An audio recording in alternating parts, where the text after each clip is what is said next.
solo presencial es mi carrera.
Buenas noches, estimados participantes. Les saluda la asesora académica Gina Guaitaya del Centro Internacional de Actualización y Formación Profesional, CIAF. Agradezco mucho su participación al diplomado Podología Deportiva con el módulo Intervención de Lesiones Podológicas, que estará a cargo del podólogo Marco Antonio Hernández Díaz. Para el buen desarrollo de la ponencia, se les recomienda que mantengan apagados sus cámaras y micrófonos y para dudas y consultas al finalizar la ponencia. Buenas noches, podólogo. Le doy pase a su ponencia.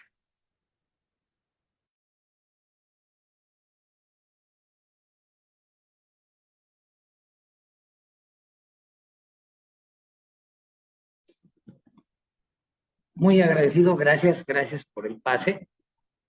Muy bien, vamos a comenzar. Saludos a todos, saludos desde México a todos los presentes. Vamos a iniciar esta ponencia. Voy a compartir pantalla para comenzar inmediatamente.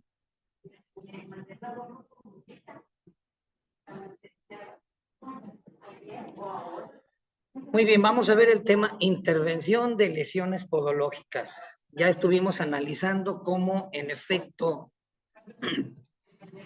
hay diversos factores que van a producir efectos lesivos sobre la integridad de la extremidad inferior, sobre todo el pie y pierna. Ya estuvimos analizando las implicaciones del deporte con las lesiones presentes en el pie como tal. Y continuando con esta temática, vamos a hablar de la intervención de las lesiones podológicas. Sin duda que las lesiones podológicas pueden tener una muy variada naturaleza, dependiendo del agente causal, si dicha lesión es secundaria a un evento importante de enfermedad sistémica, subyacente, etcétera.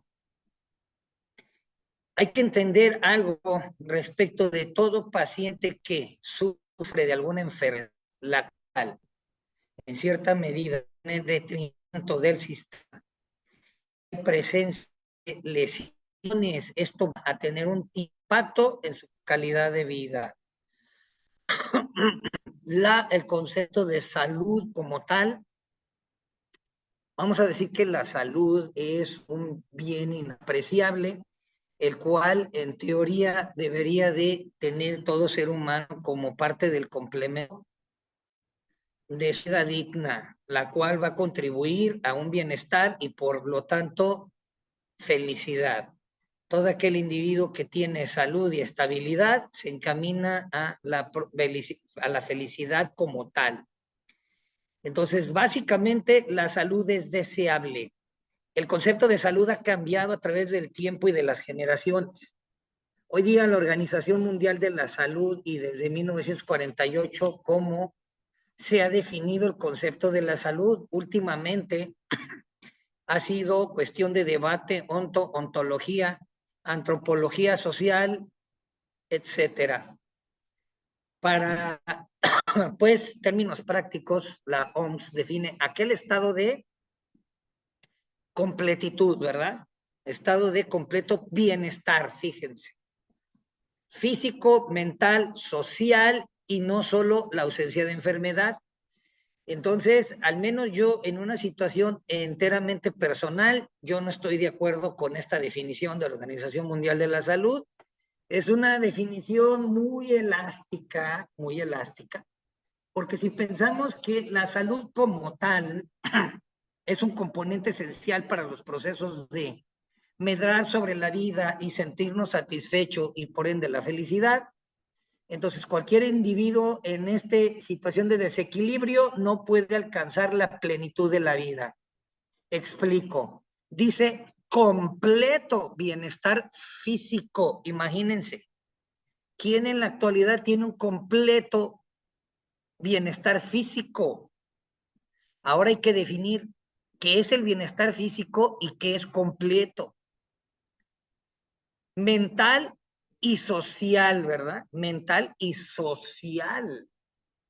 Entonces, imagínense un individuo que tiene al menos un estado melancólico tipo depresivo porque perdió su trabajo, pues bueno, ya es un individuo enfermo.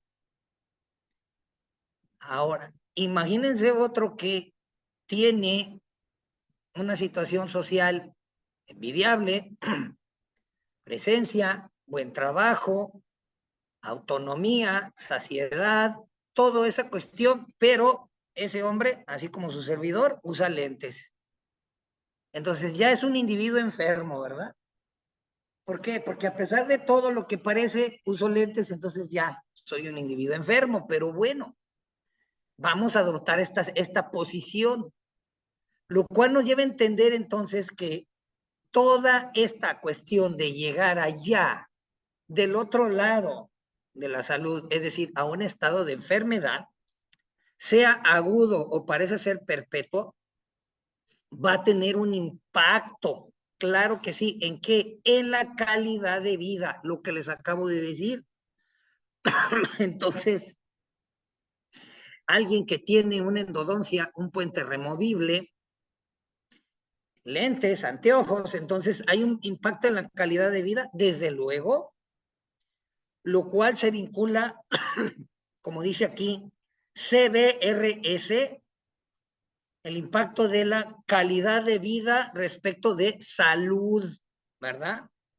Pero en muchos casos estos términos se utilizan indistintamente para referirse pues, a la salud. La salud se puede definir en 5 dimensiones, lo que acabo de decir: carácter, genética, hereditaria, forma, estructura básica, donde se fundamentan además los aspectos de salud del individuo. Características bioquímicas, fisiológicas, anatómicas, incluyendo la enfermedad, la disminución, la incapacidad, el handicap, es decir, si tiene adaptación para las circunstancias, ser efectivo. El estado funcional, que incluye el desarrollo de actividades de la vida diaria, trabajar, caminar, relacionarse, estado mental. La autopercepción del estado de ánimo, emoción, finalmente potencial del salud individual. De ahí que decíamos entonces que pues el estado de completitud difícilmente, que incluye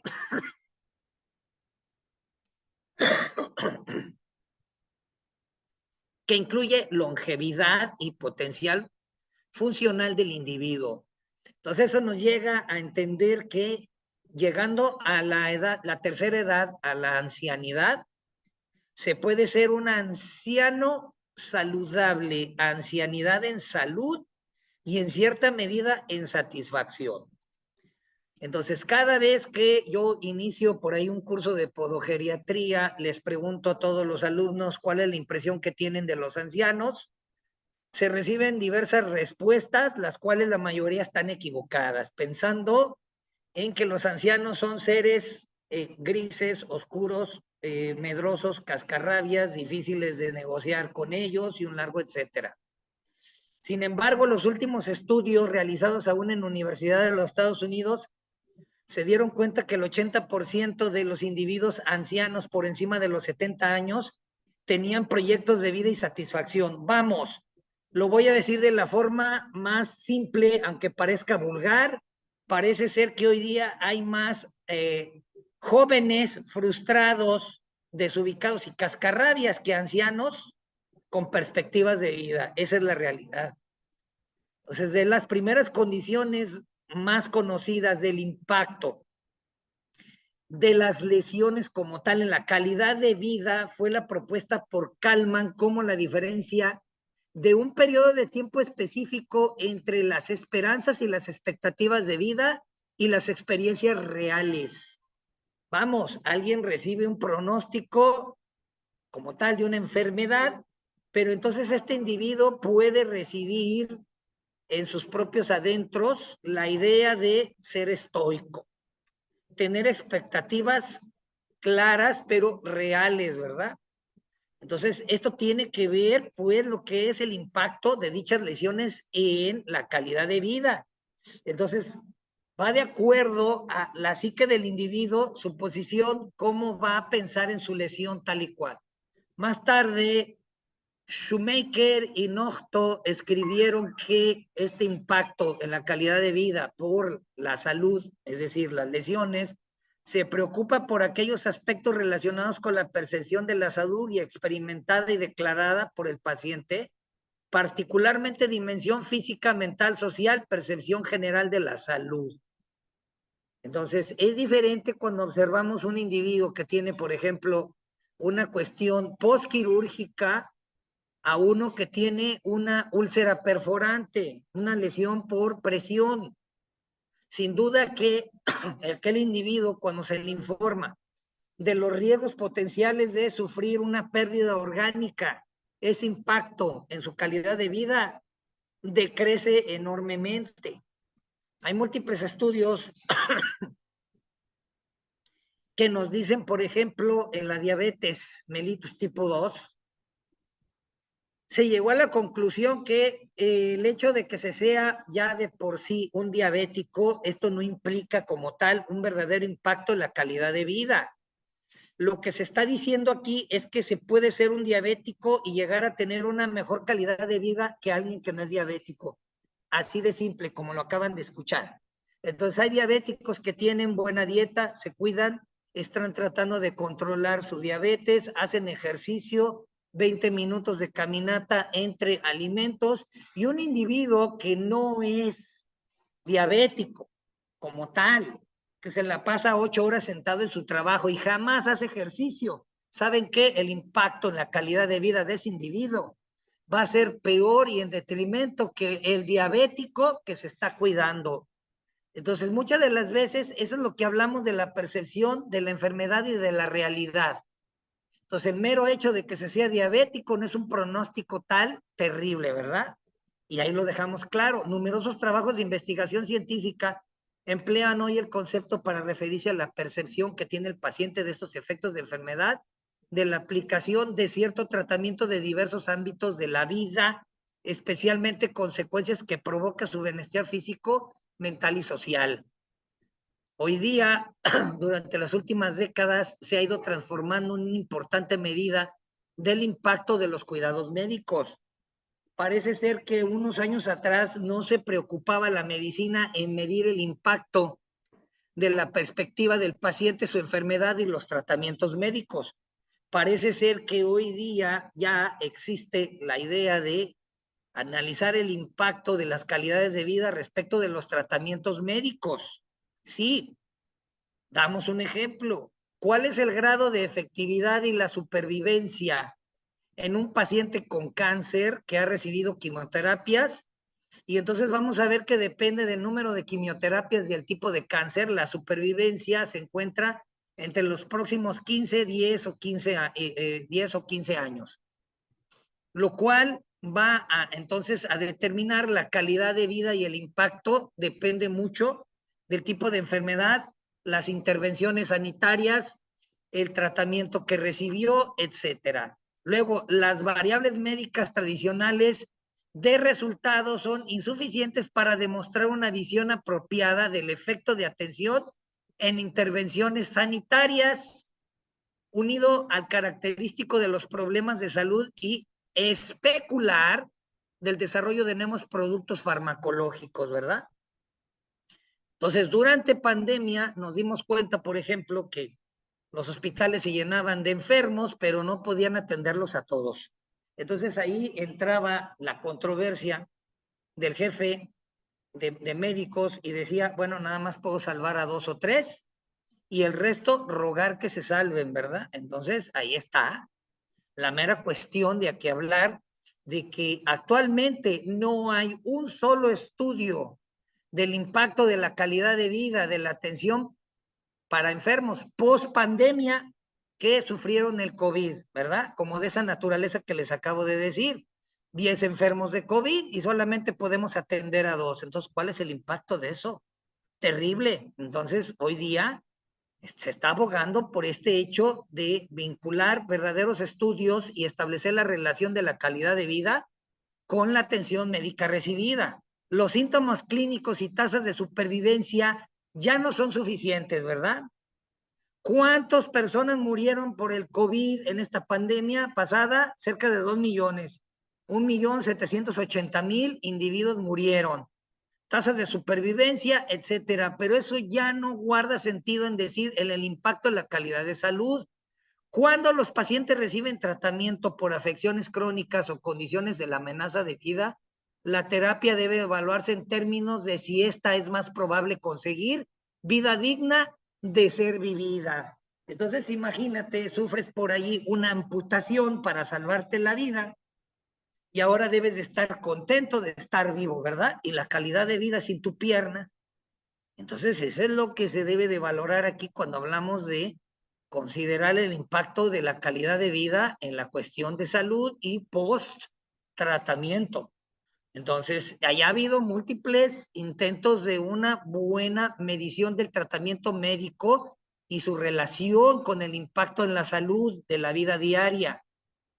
Karnofsky desarrolló un índice ideado para valorar la capacidad funcional de los pacientes con cáncer de vejiga tratados con mostaza nitrogenada, por ejemplo.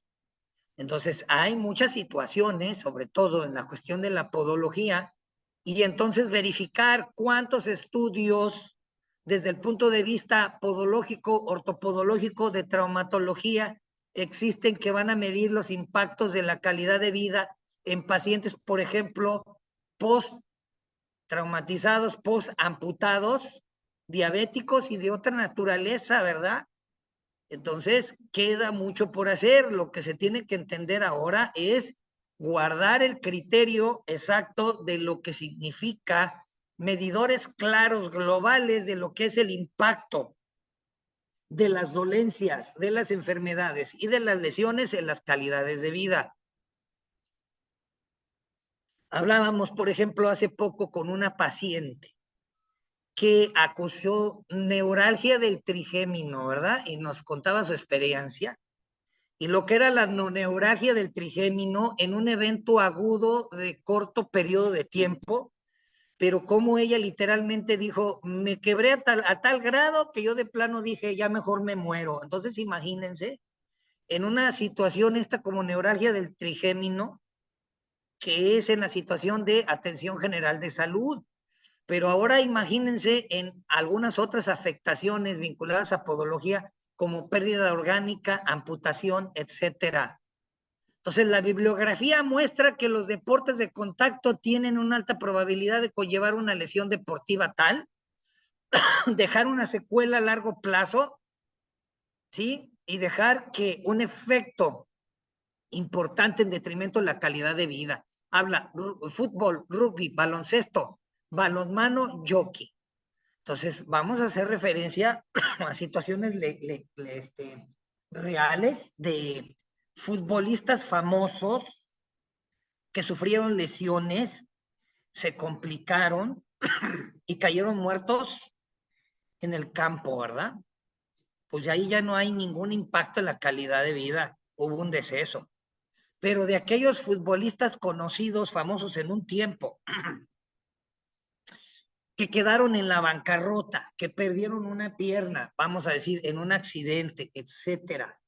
Su calidad de vida fue a tal detrimento que quedaron en la miseria, cayeron en la farmacodependencia, en la depresión y demás. Entonces queda claro que el impacto de la calidad de vida por las lesiones puede ser altamente lesivo, por decirlo de alguna manera, sí, prevalente. Como profesional de la salud es importante que conozcamos los riesgos asociados al pie derivados de la realización de deportes de contacto de otra naturaleza, pero no queda allí, sino cada uno de nosotros como podólogos está consciente de cuál es el impacto pronóstico de impacto en la calidad de vida de la atención de nuestro paciente en el pie. Puntualizo, para realizar, por ejemplo, una matricectomía, ¿cuál es el impacto?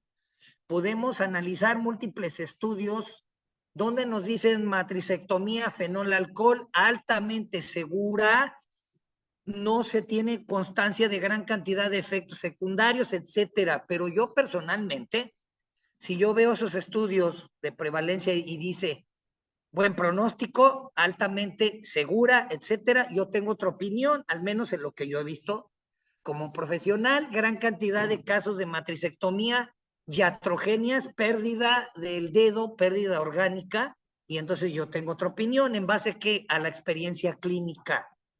Pero entonces tendríamos que ver por qué ese impacto en la salud. Y entonces ahí es cuando decimos, necesitamos estudios más profundos. A lo mejor hay un error de la praxis y resulta que los que realizan eso no recibieron una capacitación profunda y constante, por ejemplo. Lesiones por presión, LPP, las lesiones por presión, gran impacto en la calidad de vida, ¿verdad? De salud. Personas, como muestran varios estudios, realizan una comparación de la percepción de esa calidad de vida en su salud. Personas con o sin lesiones por presión, en la mayoría de los estudios, se obtiene que las personas con dicha lesión perciben una peor calidad de vida y salud. Por otra parte, las personas con las lesiones por presión hospitalizadas perciben un mejor estado de salud y un mejor estado físico que cuando permanecen en casa. O sea, están más receptivos, más contentos, etcétera, cuando están allí siendo atendidos en el hospital que en casa. Entonces, fíjense, el mero hecho de la atención especializada, incluyendo el mejor manejo del dolor, el control de las infecciones, del dolor y de la inflamación. Esta es una situación que puede tener gran impacto en la percepción del paciente y por lo tanto mejorar la calidad de vida, ¿notamos? Entonces el mero hecho de atender el dolor en el paciente y la inflamación en las lesiones es un factor importante en disminuir el impacto en la calidad de vida, fíjense. Por lo tanto, estamos aquí en el subtema, manejo del dolor y la inflamación en podología. Hay un largo compendio farmacológico, tanto tópico como local, para el manejo del dolor y la inflamación, ¿sí? Analgésicos y demás. Es un largo tema y un largo campo. Sin embargo, vamos a mencionarlo únicamente como parte del subtema. El dolor es el primer y más importante síntoma para el consulta de todos los pacientes de los servicios de podología y también de medicina general. Entonces, ¿qué están diciendo? Mira, 7 de cada 10 pacientes vienen a verme nada más porque les duele algo. Así de fácil. En la situación de la podología, bueno, no es tanto. Podemos decir, si acaso un 50% de las consultas en podología es porque de plano hay algo, hay un dolor. El resto es porque vimos algo o de plano nada más queremos la quiropodia, ¿verdad? Entonces, aún así, es un síntoma cuyo tratamiento es frecuentemente desatendido por el énfasis primario del médico y de la investigación del diagnóstico, ¿verdad? ¿Qué quiere decir? Bueno, me duele aquí, me duele allá, ¿qué tendré? No, no tiene nada. Oiga, pero me va a mandar a hacer una radiografía. No, no hay por qué, ¿verdad? Entonces, llegan a ser situaciones desatendidas. El mero hecho del padecimiento del dolor por parte del paciente ya debería de ser suficiente para establecer estrategias que puedan ayudar al paciente a luchar con el dolor como tal y tomárselo en seriedad. Corrección terapéutica de las anomalías, medicamentos para la enfermedad que causan el dolor, intervenciones quirúrgicas que a su vez producen también dolor.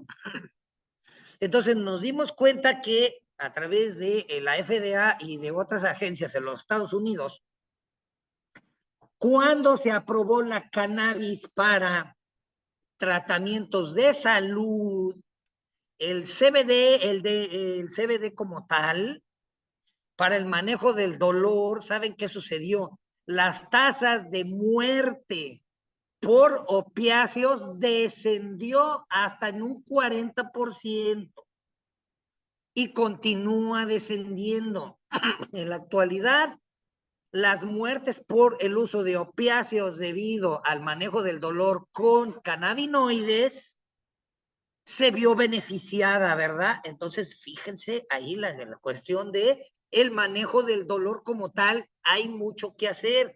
Es cierto que en muchas ocasiones el tratamiento de la enfermedad crónica, junto con el dolor, en lo cual el control del dolor adquiere una mayor importancia debido a que se refieren a elementos cotidianos de la vida. Entonces, ¿qué? Tengo reumatismo, tengo artrosis. Pues bueno, yo no pido, por favor, doctor, que me cure, ya nada más con que no me duela, ¿verdad? Entonces, en el manejo de esta situación es importantísimo el manejo del dolor por parte del podólogo post-intervención, y en los procesos también del paciente también debe de estar consciente de esto, ¿de acuerdo? Deterioro de la calidad de vida por el dolor, claro. Manejo del dolor y la inflamación. La infiltración en el pie es una técnica común en podología para tratar diferentes afecciones y aliviar el dolor. Claro que hay más, estamos hablando de una cuestión netamente farmacológica, pero hay otras no farmacológicas que involucran lo mismo, ¿verdad? Punción seca, ese es un ejemplo. La punción seca directa, zona gatillo, etcétera, junto con vendaje y situación de intervención de fisioterapia simple, ha dado muy buenos resultados. Entonces ustedes pueden buscar ahí múltiples estudios donde la acupuntura, la punción seca y otros eventos tienen un buen efecto en el manejo del dolor, sobre todo de esta naturaleza, lo que tiene que ver con la podología. Volviendo al asunto de la infiltración, se utilizan sustancias como corticoides, ácido hialurónico, plasma rico en plaquetas, cada uno con sus indicaciones, mecanismos específicos y demás. Sin embargo, es necesario tener en cuenta los posibles efectos secundarios, contraindicaciones. Esta no pretende ser una guía exhaustiva, sin embargo, es necesario hacer aclaraciones y un resumen de dichas técnicas. Aquí tenemos un video, obsérvese, de la infiltración lateral para el manejo de la fasciosis en zona plantar, ¿verdad? Se basta con localizar el sitio en punción y establecer la dosis exacta del corticoide apropiado. Basta con decir que parece ser que la podología, echando mano del proceso de infiltración, hoy día no se ha utilizado como tal el ultrasonido para guiar, ¿verdad? Sin embargo, en países como España, Reino Unido y otros, ya los procesos de infiltración simple de corticoides en podología, ya se está utilizando el ultrasonido. Sin embargo, todavía pueden encontrar múltiples referencias y experiencias de podólogos en el campo que dicen todavía lo hacemos sin guiarnos con ultrasonido y buenos resultados, ¿verdad? Entonces, aún con todo, basta todavía con decir que se requieren más estudios para comparación del efecto. Bien, entonces volviendo a la infiltración para el manejo del control del dolor y de la inflamación, la infiltración del pie en el ámbito de podología, existen diferentes tipos de infiltraciones para tratar patologías del pie diversas, tanto de tejido blando como situación ósea, nerviosa y de otra naturaleza. A continuación, vamos a mencionar corticoides, ácido hialurónico, plasma rico en plaquetas, ¿sí? Tal y cual. La infiltración con corticoides, técnica comúnmente utilizada en patologías inflamatorias como la fascitis plantar, tendinitis aquilea, bursitis, retrocalcánea, etcétera. Los corticoides van a tener un potente efecto antiinflamatorio para aliviar dolor y síntomas asociados a la inflamación. Sí, se convierte en un analgésico por el mero hecho del bloqueo de la inflamación. Los corticoides son amplios en diferentes tipos, hay que referirse a las guías de farmacología y de la utilización de administración racional de los corticoides en los procesos de infiltración o con eventos desinflamatorios. Estos también pueden, sin embargo, no son de uso prolongado. No existe un solo corticoide actualmente el cual se pueda hacer de uso prolongado. Unos más, otros menos, pero no. Sí tiene efectos secundarios, aumento del dolor es uno de esos, lo que se pretendía como tal, la atrofia cutánea, cambios del color de la piel, infección, alteraciones del sistema endocrino. Entonces, imagínense las implicaciones como tal, de ahí que va a depender entonces de la formación del profesional que está realizando el evento farmacológico, la atención de farmacología. la medicación. Infiltración del ácido hialurónico. Hialuronato de sodio, ácido hialurónico, emplea patologías particulares como osteoartritis, artritis reumatoide. El ácido hialurónico mejora la lubricación, el amortiguamiento en articulaciones, lo que contribuye desde luego a reducir el dolor. Mejora la movilidad, la funcionalidad. Algunos efectos secundarios, ¿verdad?, del ácido hialurónico, que no queda exento. Enrojecimiento e hinchazón son efectos locales, debidos a la propia técnica y a la punción. Sí, ahí en lugar de infiltración y de plano reacciones alérgicas, ¿verdad? Porque es una sustancia farmacológica que ha sido manipulada. La infiltración con plasma rico en plaquetas, tratamiento que utiliza la sangre autóloga, se extrae muestra de sangre, se centrifuga, se separan las plaquetas y luego se inyecta de nuevo este plasma concentrado en el área a tratar. Esta técnica se utiliza principalmente en patologías como tendinopatías, la tendinitis y tendinopatía de Aquiles, retrocalcánea, fascitis plantar. Las plaquetas ya de por sí, antes se pensaba que la única función que tenía la plaqueta era contribuir al trombo y la coagulación. No, hoy día sabemos que las plaquetas tienen la capacidad de segregar múltiples moléculas densas que tienen que ver, por ejemplo, con el factor dermoepidérmico de proliferación celular. Vamos, las plaquetas contribuyen con acelerar la cicatrización. Entonces, las plaquetas que segregan el factor de estimulación dermoepidérmica y cicatrización, ese factor, es lo que le da un valor a las plaquetas concentradas en sitios de lesión, zonas lesivas. Por lo tanto, pueden estimular regeneración, reparación de los tejidos. Sin embargo, siempre hay un pero, un embargo, es importante tener en cuenta los resultados y la eficacia de dicho plasma que van a variar según el paciente y la patología a tratar. La infiltración con corticoides se han utilizado en patologías diversas y sin embargo el ácido hialurónico como tal también.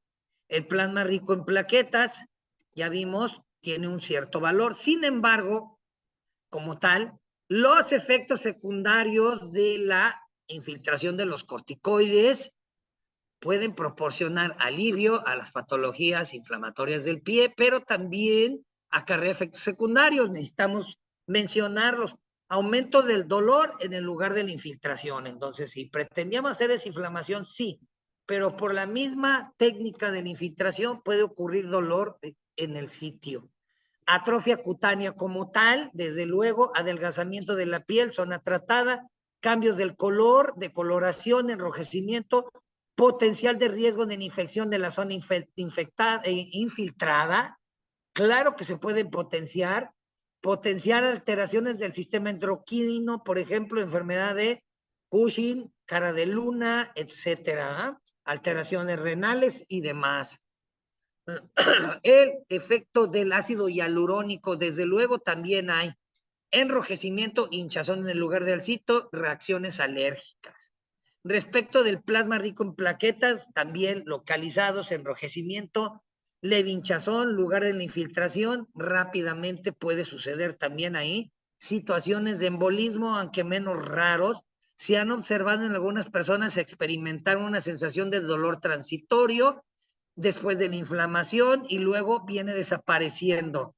Es importante destacar que los resultados y la eficacia del plasma rico en plaquetas pueden variar según el paciente, la zona. Entonces, hay que asegurarse de que el profesional tenga experiencia en la administración de dichos medios.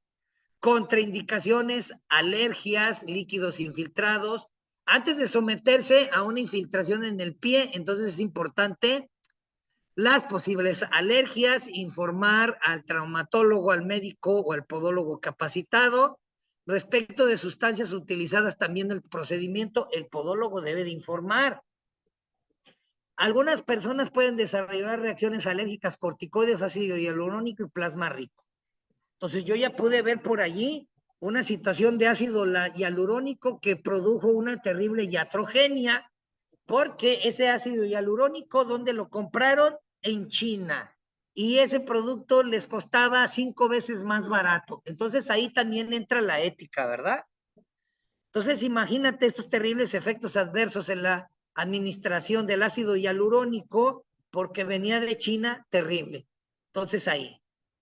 Los riesgos de la infección siempre latentes. Si de por sí en inyectología como tal siempre hay grandes riesgos en la situación de higiene de infección, ahora imagínate los procesos de infiltración de estas sustancias. Luego, muchas de estas cuestiones tienen que ser tratadas lesiones por cuestiones quirúrgicas.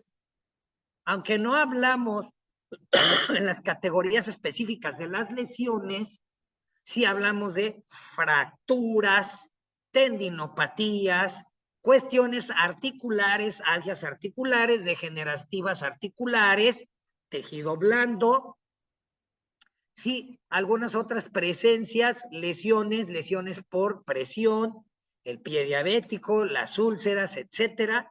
Todas estas pueden ser tratadas en un momento dado con cirugía. Luego, entonces, el podólogo, como parte del equipo multidisciplinario, debe de estar capacitado para la rehabilitación postquirúrgica. La rehabilitación postquirúrgica es esencial para volver al estado de salud óptimo en el menor tiempo posible. Entonces, la rehabilitación es altamente deseable y necesaria para reinsertar nuevamente en la sociedad y en la actividad física diaria a ese paciente que acaba de ser operado, evitando que pueda surgir complicaciones, por ejemplo, las adherencias, las cicatrizaciones anómalas, restricciones de movilidad, problemas circulatorios, etcétera. En nuestra clínica diaria nos hemos dado cuenta, pacientes cuando, por ejemplo, hacemos una exploración activa y pasiva de las articulaciones, tanto pasiva como activa, cuando le pedimos al pacientito mueva sus dedos, empieza a moverlos y entonces podemos ver ahí que uno que casi ni se mueve, ¿verdad? Entonces en el proceso del interrogatorio nos dicen, me golpeé el dedito, ok, entonces ¿sabe qué? Literalmente por esta cuestión usted recibió ahí una importante lesión, capsulitis, déficit de algún tendón o de plano una fractura. Sí, en efecto, recuerdo que me golpeé el dedo ahí morado por varios días, pasó un mes y me seguía doliendo hasta que después me dejó de doler. Entonces, ¿qué? No hubo un diagnóstico, no hubo una intervención, entonces, ¿qué? No hubo ni siquiera quien hiciera el pronóstico. Por ende, no recibió la rehabilitación ahí y entonces, ¿qué? Quedó en detrimento, ¿verdad? Entonces, eso es importante hacer notar que después de la intervención quirúrgica, bueno, pues también está ahí la cuestión de determinar para ello la estrategia de la rehabilitación. Fisioterapia para trabajo con el propósito de aumentar la movilidad del arco, el arco articular, el tono, la potencia muscular, la facilidad de la circulación. Por ende, evitar queloides en las cicatrices, garantizar, en fin, el buen funcionamiento del organismo en el tiempo posible. Dependiendo también del tipo de cirugía, no es lo mismo la paroscopía mínima invasiva que de plano a técnica abierta, ¿verdad? Es importante también la rehabilitación después de la cirugía porque haya o no haya inmovilización tras la cirugía, se debe de hacer rehabilitación. Y antes decíamos mes y medio, ahora ya no, el tiempo es más corto, dependiendo de la técnica de la cirugía, pero hasta 15 días muchas de las veces.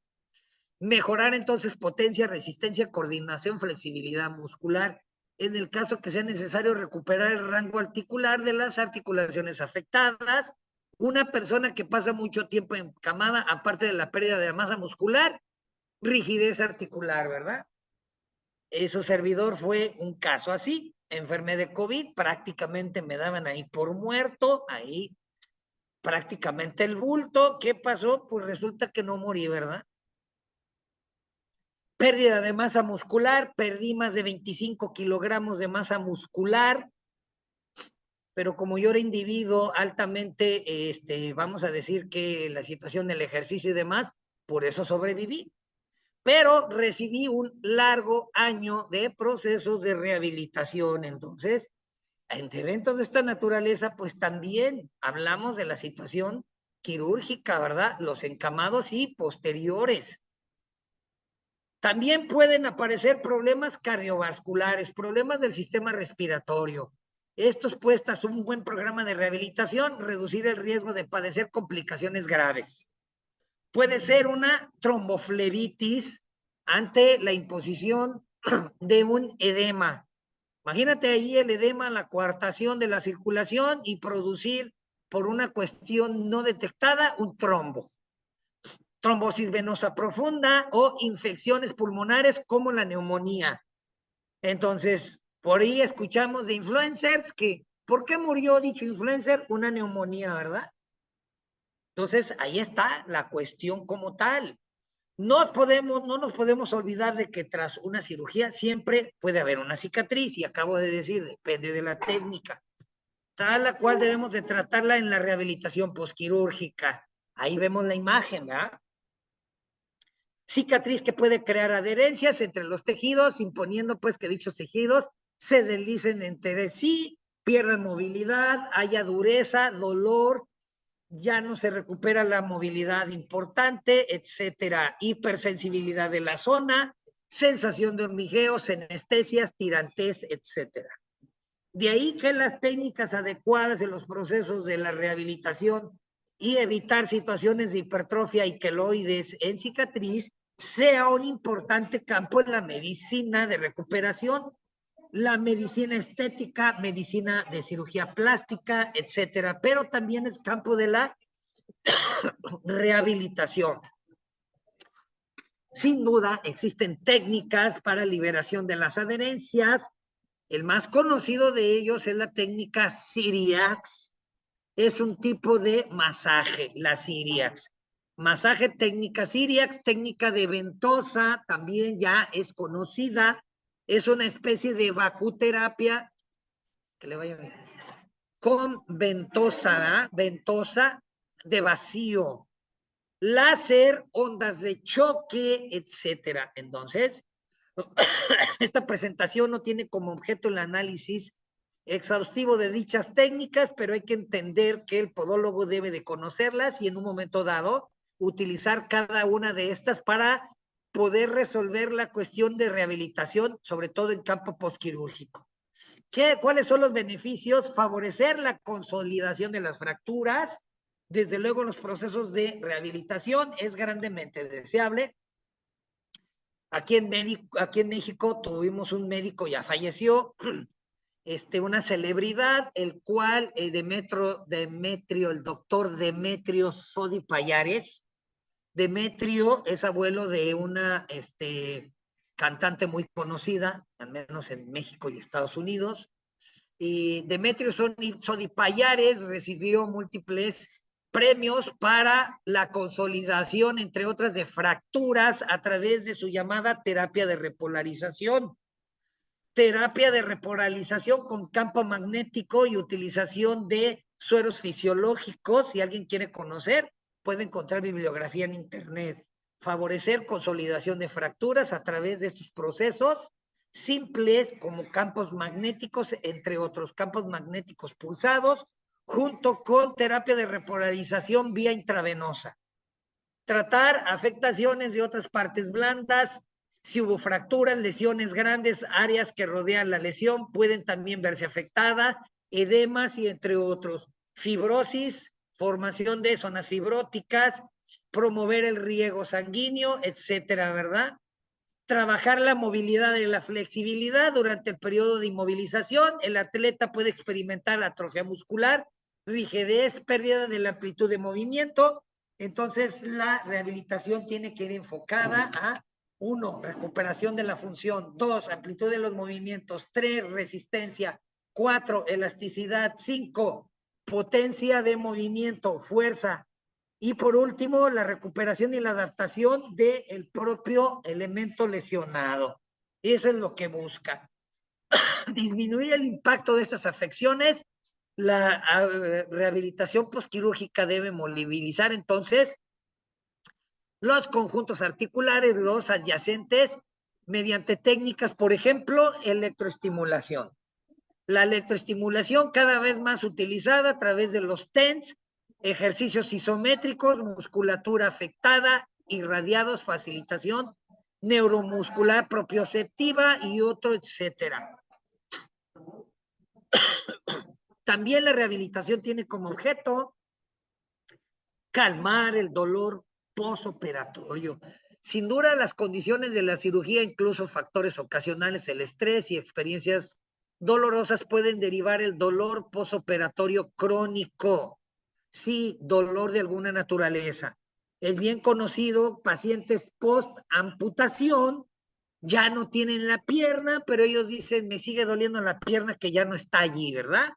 Dolor fantasma, etcétera. El ejemplo del síndrome clínica, que consiste en un dolor persistente y progresivo que no mejora con la inmovilización, empeora con el estiramiento pasivo de los músculos, pero no presenta trastornos vasculares, ¿sí? No hay ningún problema circulatorio, no hay una alteración del pulso periférico como para decir es que como tengo un déficit allí arterial, venoso, pues por eso me duele. No, no hay nada de eso. Entonces el podólogo debe saber detectar estos casos y remitir al atleta en un tratamiento médico urgente para abrir compartimiento y disminuir la presión cuando en efecto determinamos que allí sí hay un verdadero compromiso circulatorio, ¿verdad? El síndrome compartimental, por ejemplo, evitar complicaciones, prevenir fracturas y lesiones. Sin duda que la rehabilitación encaminada al proceso de la recuperación completa de la movilidad, la autonomía articular y demás, pues evita que este paciente que no haya sido rehabilitado de forma correcta sufra después otra lesión. Una caída, es que esta pierna no me sirve, quedé medio torpe, y entonces, ¿qué? Caída y lesión, fíjense. Entonces, el enorme valor de los beneficios de la rehabilitación en su tiempo, en su momento y en su técnica adecuada. Evitar las complicaciones, ¿verdad? Y todas las frustraciones que puede llevar posteriormente. Lo cual nos lleva ahora a la mención de terapias complementarias de rehabilitación en podología. Hoy día existen una serie de terapias complementarias que no, algunas alternativas, otras no tanto, pero que están llamando la atención.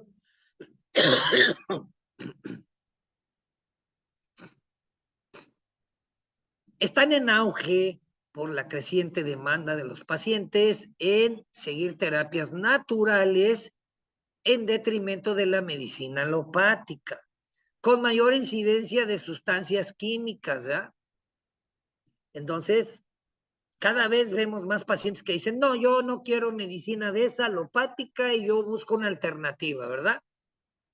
Definimos como terapias complementarias, depende del país, depende homeopatía, fisioterapia, oligoterapia y otras situaciones. Los definimos como así, alternativas, porque no son un tratamiento convencional, ¿verdad?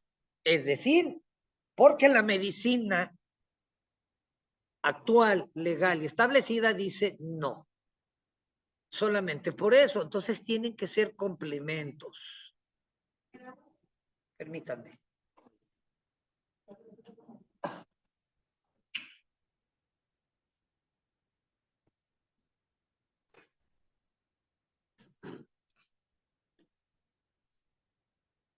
Y entonces ayuda a complementar el tratamiento podológico, quiropodológico, ortopodológico y en el campo de la cirugía podológica incluso. Y algunos de estos, desde luego, en procesos de rehabilitación, ¿verdad? En podología. Ejemplo, homeopatía. La homeopatía tiene muchos adeptos alrededor del mundo. Hay quienes la acusan de pseudociencia, sin embargo, hay múltiples estudios, los cuales muestran cierto valor terapéutico y aún con todo existen controversias. Sin embargo, en países como Reino Unido, la homeopatía es de valor, es respetada, etcétera. Parece ser que hay campos divididos en países como México respecto de la utilización de la homeopatía como una terapia verdadera. Sin embargo, en México, para el año 2010, 2012, se estableció la legislación para determinar que el homeópata ahora, con los nuevos vínculos académicos, científicos y de formación, el médico homeópata era reconocido como un verdadero profesional de la salud formado y considerado médico también. A tal grado que después, en la situación de los cambios de la Ley General de Salud en México, se determinó que el homeópata también tenía la posibilidad de recetar medicamento general llamado alopático del cuadro general de salud del sistema de salud en México. ¿Qué significa esto? Que el homeópata también podía administrar medicamentos alópatas. Sin embargo, entonces la homeopatía, descrita por Christian Samuel Hahnemann, del griego homeo, semejante, patos, afección. Lo similar cura lo similar, ¿verdad? Entonces, el principio farmacológico, ley y similitud.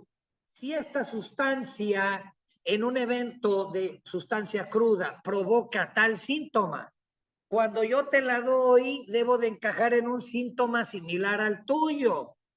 Ejemplo, cantaridina, que es utilizada allí para zona local, para necrosar verrugas, la cantaridina. La cantaris vesicatoria, cuando es administrada, produce múltiples síntomas, pero llama la atención uno, disuria, dolor uretral al orinar de una característica. Entonces, ¿qué? Independientemente de la situación, tú tienes dolor uretral, la homeopatía te da la cantaridina, pero altamente diluida, donde a veces ni siquiera podemos encontrar una molécula de cantaridina, te dan el medicamento y ¿sabes qué? El dolor cede. Entonces hay estudios ahí donde se ven reacciones fisiológicas, pero no podemos encontrar todavía una molécula activa. El hecho de que no, la alta dilución y que no podamos encontrar una molécula activa del principio medicamentoso, Cantaris y cero, eso es la cuestión en que quienes la atacan o sus detractores dicen no. Todavía falta y ver si llega el tiempo en que se demuestre claramente si la homeopatía como tal innegablemente tiene un valor. Aclaro, la homeopatía desde un punto de vista sociológico y de salud tiene valor, claro que sí. Lo que sucede es que todavía no se establece plenamente mediante el método científico, eso es todo. Pero les doy un ejemplo. Hay estudios clínicos que han evaluado dolor de cabeza congestivo simple, porque según la Asociación Americana del Dolor de Cabeza hay más de 30 diferentes dolores, pero se estableció el estudio clínico placebo versus paracetamol para el manejo del dolor congestivo de cabeza. ¿Qué fue lo que arrojó ese estudio? 50 y 50. Es decir, paracetamol es tan efectivo como el placebo, una pastillita de azúcar, así como el chochito de homeopatía, que son chochos de azúcar de leche, lactosa, para aliviar el dolor de cabeza. Entonces, ¿qué significa?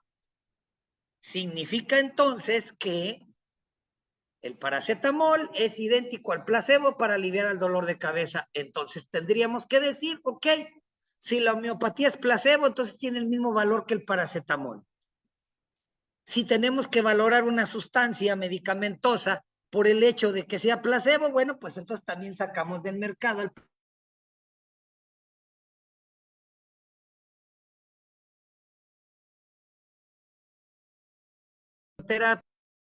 tratamientos objetivos definidos que echan mano también de qué? Fitoterapia, ¿verdad? La fitoterapia. La utilización de sustancias medicamentosas medicinales a través de las plantas. Una vez definida la fitoterapia, debemos definir dos conceptos: fitofármaco, planta medicinal, derivados galénicos, la cual va a determinar si una planta se convierte en qué forma, en una tisana, en un extracto, cuál es la concentración, la dosis, etcétera.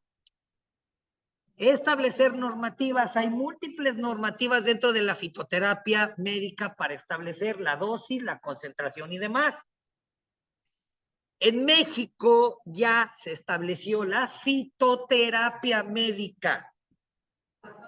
Si en la antigüedad hablábamos de la fitoterapia como hierbero, hoy día ya se estableció la fitoterapia médica, al menos en México, no sé en otros países, pero aquí ya es una licenciatura, ¿verdad? Ya.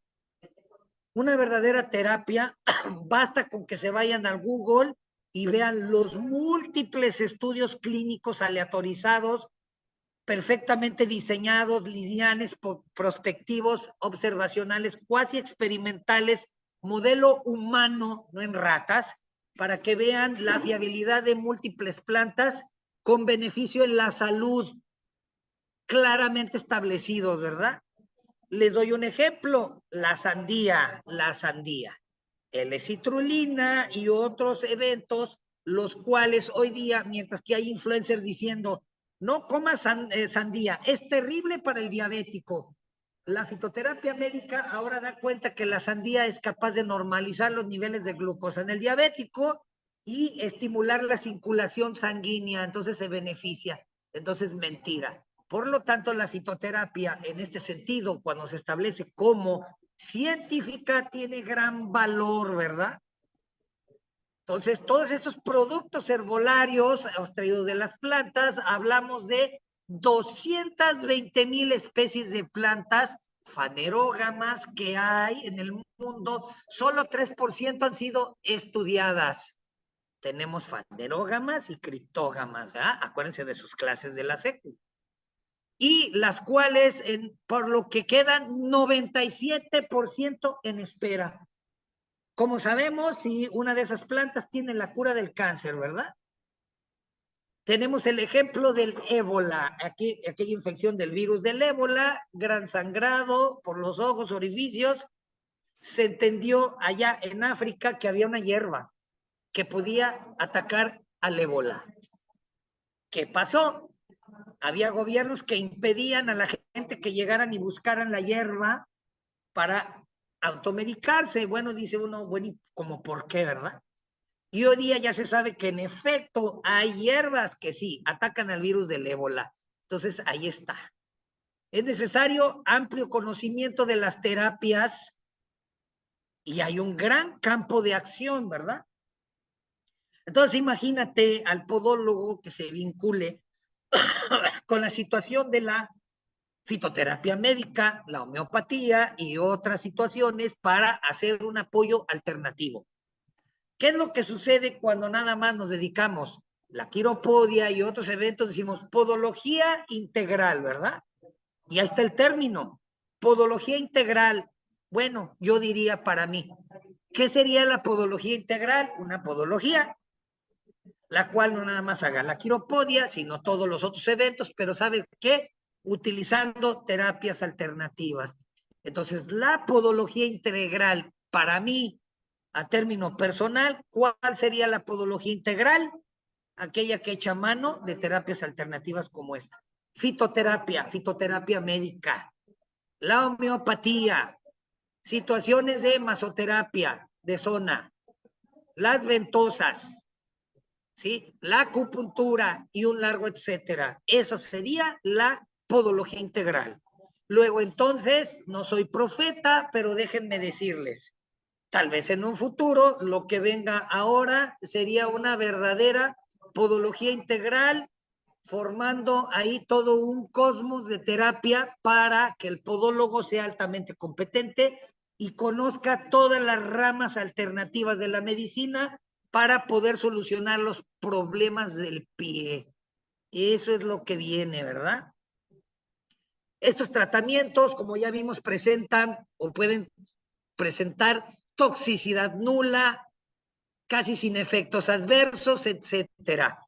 Algunos otros sí, como los convencionales, ¿verdad? Otros no, pero ya depende de lo que el podólogo haga en combinación o no. Cuando tenemos una base científica completa y saber en qué momento intervenir, por ejemplo, con una fitoterapia en apoyo, podemos tener grande éxito, al menos yo. Yo también soy homeópata, entonces he visto situaciones ahí hasta de compromiso vascular, de edema y otro que han cedido con homeopatía. Entonces, no me gusta hablar demasiado del tema, pero es nada más el hecho de darle la referencia, ¿verdad? Darle la referencia. También es necesario destacar que un caso de aparición de síntomas inflamatorios destacables o de síntomas infecciosos, la alternativa de tratamiento debe de ser antibiótico, antiinflamatorio convencional, que nos den una mayor seguridad de los resultados inmediatos.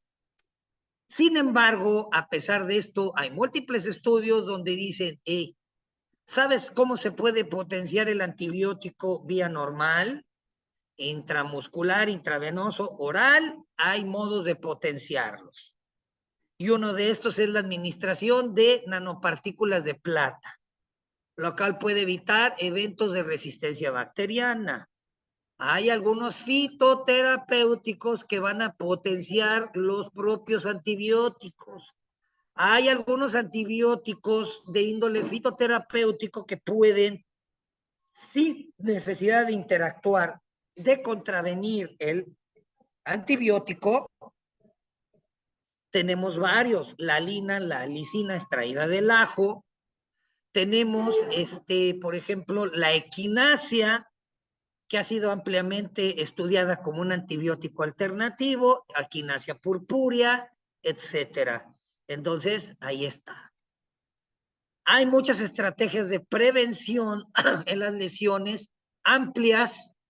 El apoyo fitoterapéutico es uno, la intervención temprana de rehabilitación temprana, el apoyo, entonces la prevención primaria y secundaria, ¿verdad?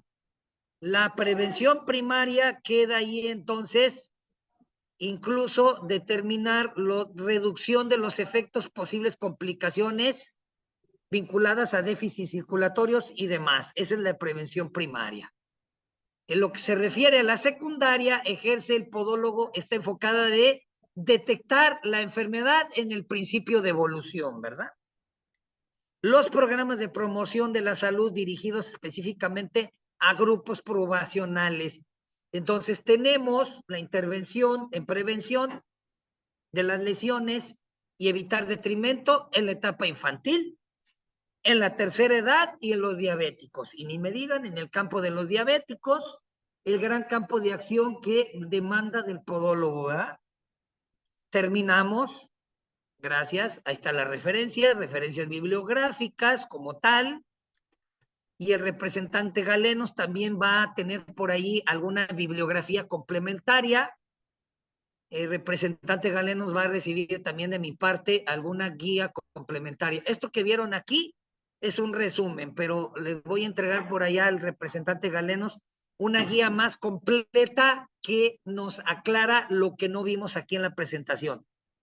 Muchas gracias, vamos allá. ¿Dudas? Abran el chat con orden o pueden abrir su micrófono.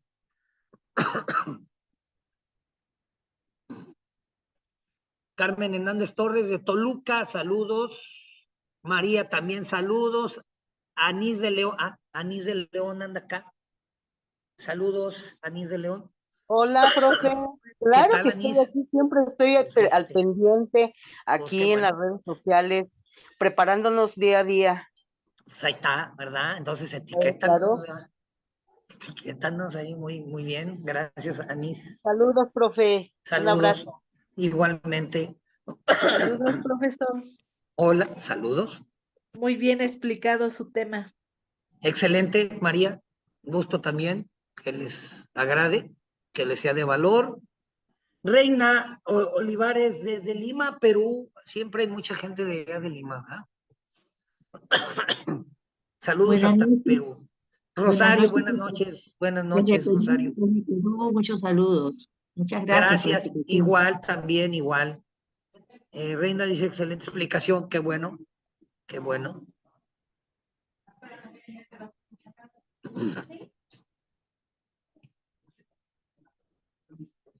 Un gusto. Excelente, dice Noemí, de Puebla, ándale Noemí, desde Puebla. Excelente, saludos hasta Puebla, Noemí, qué bueno que acá los compatriotas me siguen, ¿verdad? Qué bueno. Dicen que nadie es profeta en su tierra, ¿verdad? Pero pues por lo menos puedo ver que aquí hay compatriotas que están por acá y saludan, qué bueno. Bien, ¿alguna otra duda, chicos? Buenas noches, profe. Hola, ¿Celia? Okay. Lelia, de Argentina. Ahora, de Argentina, muy bien. Sí. Hay una pregunta. Por ejemplo, el paciente con una artrosis, ¿verdad? Ya la movilidad del pie está bastante afectada. Paciente no postrado, pero con dificultad para manejarse, para movilizarse. ¿Usted qué recomienda? ¿La homeopatía como para poder ayudarlos? Porque cirugía ya no puede. Ok, mira, hay mucho que hacer, sí, la homeopatía como tal. El problema con la homeopatía es que tiene que individualizar. Es decir, la señora Josefina Álvarez, madre de 5 niños, 50 años de edad, etcétera, no va a ser el mismo medicamento para la misma artrosis en un joven, o sea, por una situación, o sea, llega a ser diferente, ¿verdad? Sí. Entonces, no te podría decir, mira, este y este. Sin embargo, hay compendios de guías farmacológicas homeopáticas, se les llama guía rápida de terapéutica homeopática, son libres de descarga en el internet y en el Google. Pero tenemos una guía simple de administración rápida en homeopática más específica que se llama sales de Schussler, sales biocelulares de Schussler. Son 12, las Bien. cuales tenemos silicia terra, la básica para todas las onicodistrofias, alteraciones de la piel, para situaciones articulares y de hueso, silicia terra. Silicia terra, perfecto. Complementario, calcárea fosfórica. Hay eventos quirúrgicos, posquirúrgicos, traumatismos, fracturas, calcárea fosfórica. Eventos de detritos, fragmentos de hueso, osteofitos, etcétera, calcárea fosfórica. Bien. Y ante eventos de hiperlaxitud y tumores asociados en articulación, o sea, piensa en toda situación articular con tumoración o laxitud, calcárea fluórica. Bien. La combinación, hay estudios de referencia clínica, todavía no he visto estudios clínicos diseñados, pero de referencia nada más que nos dicen calcárea flórica, calcárea fosfórica, alternado administrado una tableta 3 veces al día, absorbió una exostosis unguial en 1 año, pero evidentemente evitaban el traumatismo, el roce, protección silicona, pero el homeópata dijo, se absorbió la exostosis. ¿De acuerdo? Perfecto. Ahora, Sí. hay un protocolo de un médico estadounidense, no muy conocido el protocolo, para la situación de artrosis, sobre todo en artritis y todas las cuestiones articulares inflamatorias degenerativas. Él dijo, la administración de cúrcuma,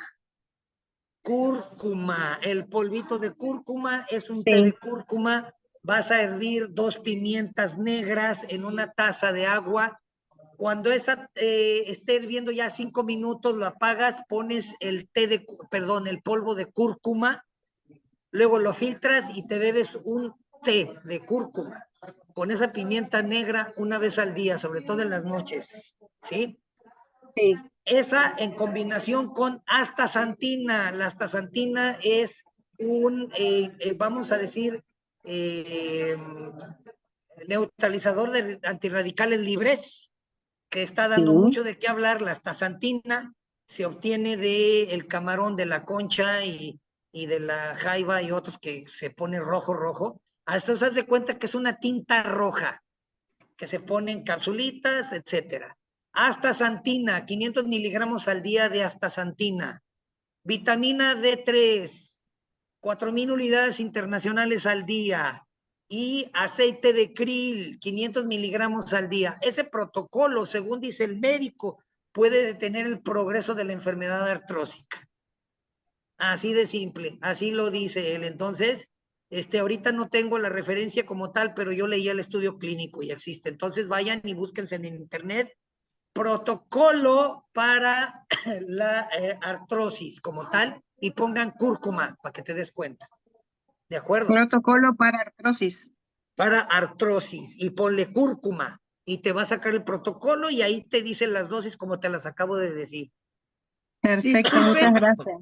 Bien. Disculpe, profesor, para el dolor de rodilla para una persona recién operada de 74 años. Sí, la astaxantina también, la astaxantina como tal, 500 miligramos al día, ¿sí? También lo que le puede ayudar es la terapia fotodinámica. Luz roja por 10 minutos todos los días hasta que el dolor empiece a ceder, ¿sí? Ahora, muchas en gracias. cuanto a analgésico alternativo, tenemos uno que se llama hipérico, así tal y cual, hipérico. ¿Con H? Sí, con H, es la hierba de San Juan, hipérico. El hipérico a la 30C, 2 tabletitas 3 veces al día hasta mejorar el dolor, el hipérico. Y se combina con otro, es decir, tomas hipérico y luego la siguiente toma se llama mefitis. Mefitis, con M. Mefitis. Estos medicamentos, tanto hipérico como mefitis, son específicos en el tejido osteoarticular y sobre todo de rodilla. Ah, ¿sí? ok. Pero es homeopático. Eso es homeopático. Y para ayudar al proceso, por ejemplo, se sabe hoy día que la cúrcuma puede codificar más de 600 genes inflamatorios o proinflamatorios. La única contraindicación ante la curcumina, por ejemplo, es que estén tomando anticoagulantes. Entonces, si está tomando anticoagulante antiplaquetario, la curcumina no está indicada, nada más la astaxantina y lo que te acabo de decir, ¿de acuerdo? Muy amable, doctor, profesor, gracias. Bueno, y doctor, ¿verdad? Con mucho respeto.